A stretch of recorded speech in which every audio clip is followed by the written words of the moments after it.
តាមច្បាប់នៅប្រទេសកម្ពុជាតើនយោជកអាចតម្រូវឲ្យបុគ្គលិកធ្វើការប៉ុន្មានម៉ោងនៅក្នុងមួយសប្តាហ៍មកតាមច្បាប់ការងារខ្មែរដែលច្បាប់អនុម័តឆ្នាំ1997ថេរវេលាធ្វើការងាររបស់នយោជិតទាំងពីរភេទទោះជាក្នុងគ្រឹះស្ថានប្រភេទណាក៏ដោយគឺមិនឲ្យលើសពី8ម៉ោងក្នុងមួយថ្ងៃឬ48ម៉ោងក្នុងមួយសប្តាហ៍ដូច្នេះបើគិតជាធម្មតាគឺថាមួយថ្ងៃធ្វើការ8ម៉ោងហើយមួយអាទិត្យធ្វើការ6ថ្ងៃ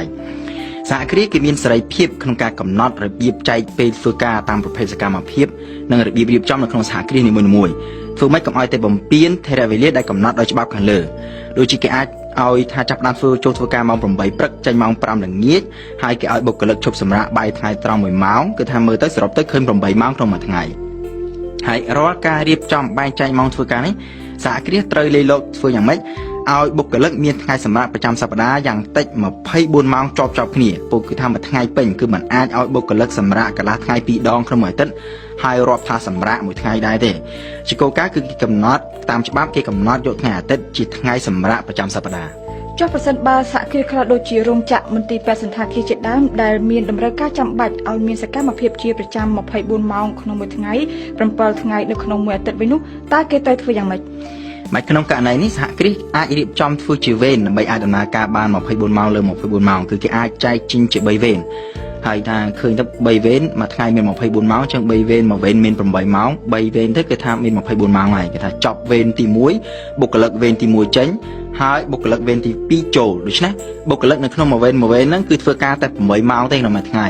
ហើយការបែងចែកវេនហ្នឹងគឺត្រូវបែងចែកយ៉ាងម៉េចឲ្យមានថ្ងៃសម្រាប់ប្រចាំសប្តាហ៍ទៅតាមច្បាប់កំណត់គឺថាមានក្នុងមួយសប្តាហ៍ត្រូវមានថ្ងៃសម្រាប់24ម៉ោងជាប់គ្នា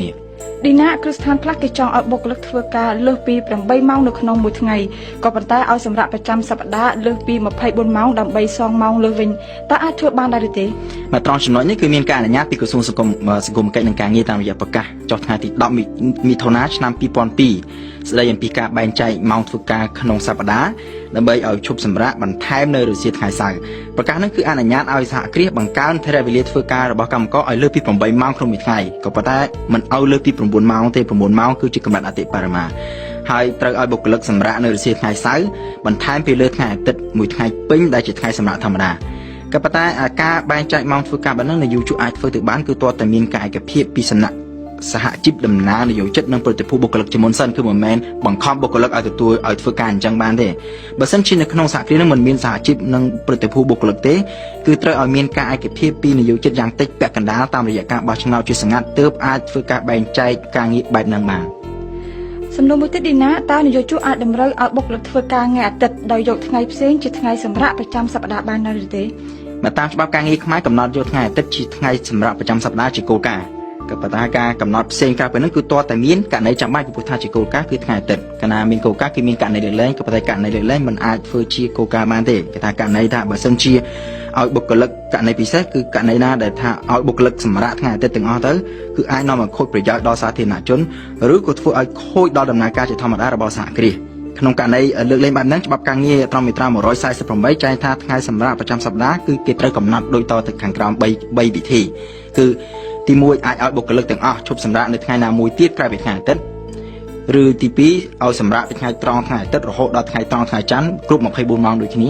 ាឬក៏ទី3សម្រាកផ្លាស់វេនគ្នាគ្រប់បុគ្គលិកទាំងអស់គឺថាចែកវេនគ្នាធ្វើការថ្ងៃអាទិត្យម្ដងម្នាក់ការរៀបចំថ្ងៃសម្រាកក្រៅពីថ្ងៃអាទិត្យទៅតាមវិធីណាមួយក៏ដោយក្នុងចំណោមវិធីទាំង3ខាងលើហ្នឹងច្បាប់កំណត់ថាចាំបាច់ត្រូវសុំការអនុញ្ញាតពីក្រសួងការងារជាមុនសិនលើកលែងតែចំពោះសហគ្រាសមួយចំនួនដែលច្បាប់ចែងអនុញ្ញាតរួចជាស្រេចទៅហើយនៅក្នុងមាត្រា149រួមមានដូចជាគ្រឹះស្ថានផលិតគ្រឿងបរិភោគសម្រាប់បរិភោគភ្លាម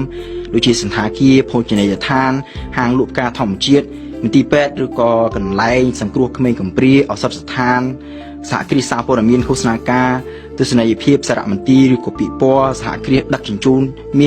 ានច្រើនជាច្រើនផ្សេងទៀតដែលគេបានរៀបរាប់ឈ្មោះច្បាស់នៅក្នុងមាត្រា149នៃច្បាប់ការងារខ្មែរហ្នឹងតើនយោជកអាចឲ្យបុគ្គលិកធ្វើការបន្ថែមម៉ោងដែរឬទេបើបានតើត្រូវគិតប្រាក់ឈ្នួលយ៉ាងម៉េចច្បាប់ការងារអនុញ្ញាតឲ្យមានការងារបន្ថែមម៉ោងក៏ប៉ុន្តែបានតែក្នុងករណីដែលមានកិច្ចការប្រញាប់និងពិសេសខុសធម្មតាប៉ុណ្ណោះមិនមែនថាបុគ្គលិកនយោជកសហគ្រាសអាចបង្ខំឲ្យបុគ្គលិកធ្វើការបន្ថែមម៉ោងដើម្បីឲ្យបុគ្គលិកយកម៉ោងបន្ថែមមកបំពេញកិច្ចការជាអចិន្ត្រៃយ៍ធម្មតារបស់សហគ្រាសហ្នឹងគឺមិនបានទេតើតើមានករណីប្រញាប់ពិសេសហើយធ្វើការបន្ថែមម៉ោងហ្នឹងគឺត្រូវធ្វើដោយស្ម័គ្រចិត្ត គឺសហគ្រាសមិនអាចបង្ខិតបង្ខំនយោជិតកម្មករនោះឲ្យធ្វើការបន្ថែមម៉ោងបានទេបុគ្គលិកដែលបដិសេធមិនធ្វើការបន្ថែមម៉ោងគឺមិនត្រូវទទួលទណ្ឌកម្មអ្វីទេហើយបើនិយាយពីប្រាក់ឈ្នួលច្បាប់ការងារត្រឹមមាត្រា139កំណត់ថាម៉ោងបន្ថែមត្រូវឲ្យប្រាក់ឈ្នួលតាមអត្រាដំឡើង 50% មានន័យថាបើសិនជាម៉ោងធម្មតាឲ្យប្រាក់ឈ្នួល1ម៉ោង 2000 រៀលម៉ោងបន្ថែមគឺត្រូវឲ្យ 3000 រៀលហើយបើសិនជាការងារបន្ថែមមកនោះគឺត្រូវធ្វើនៅថ្ងៃឈប់សម្រាកប្រចាំសប្តាហ៍ឬធ្វើនៅពេលយប់គឺគេប្រាក់ឈ្នួលនោះត្រូវគិតលើសពីប្រាក់ឈ្នួលធម្មតាគុណ1ទ្វេជា2 ឌីណាក្រោយពីឈប់សម្រាកប្រចាំសប្តាហ៍នៅថ្ងៃបុណ្យជាតិតែនៅក្នុងមួយឆ្នាំបុគ្គលិកមានសិទ្ធិឈប់សម្រាកប្រមាណថ្ងៃដែលមានប្រាក់ឈ្នួល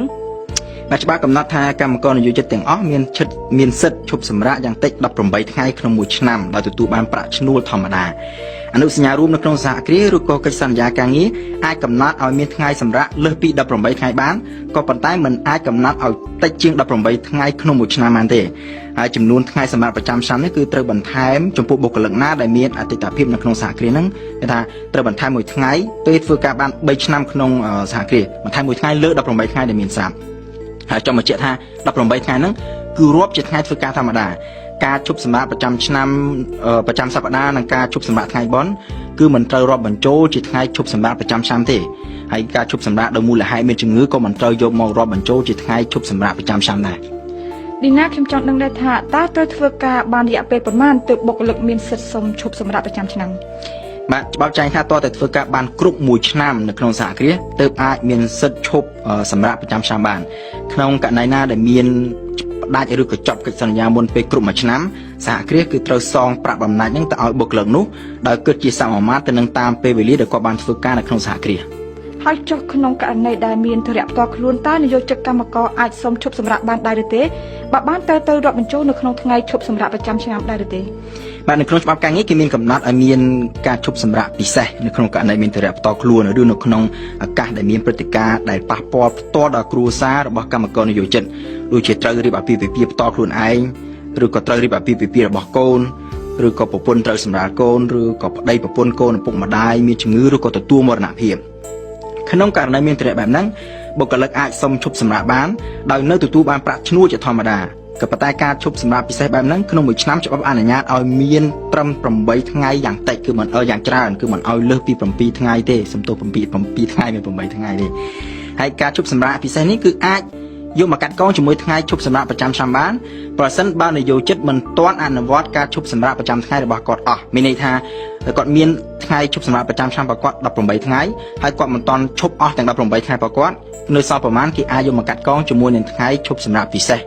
បើសិនជាគាត់បានអនុវត្តនឹងអស់ទៅហើយមានន័យថា18ថ្ងៃហ្នឹងគាត់ឈប់អស់ទៅហើយក្នុងករណីហ្នឹងនយោជកមិនអាចធ្វើការកាត់កងថ្ងៃឈប់សម្រាកពិសេសហ្នឹងពីការឈប់សម្រាកប្រចាំឆ្នាំនៅឆ្នាំក្រោយៗទៀតបានទេហើយជាចុងក្រោយចង់បញ្ជាក់ថានយោជិតជាស្ត្រីដែលត្រូវសម្រាលកូនគឺគាត់មានសិទ្ធិឈប់សម្រាកចំនួន90ថ្ងៃហើយបើសិនជាគាត់បានធ្វើការក្នុងសហគ្រាសហ្នឹងរយៈពេលគ្រប់1ឆ្នាំពេញហើយគាត់ពេលដែលគាត់ឈប់សម្រាកដើម្បីសម្រាលកូន90ថ្ងៃហ្នឹងគឺគាត់មានសិទ្ធិទទួលប្រាក់ឈ្នួលពាក់កណ្ដាលពីប្រាក់ឈ្នួលគាត់ធម្មតាបើសិនជាគាត់ធ្វើការមិនទាន់គ្រប់1ឆ្នាំទេគាត់នៅតែមានសិទ្ធិឈប់90ថ្ងៃដដែលក៏ប៉ុន្តែគាត់មិនមានសិទ្ធិទទួលប្រាក់ឈ្នួលពាក់កណ្ដាលហ្នឹងទេគ្រាន់តែថាគាត់អាចឈប់ទៅ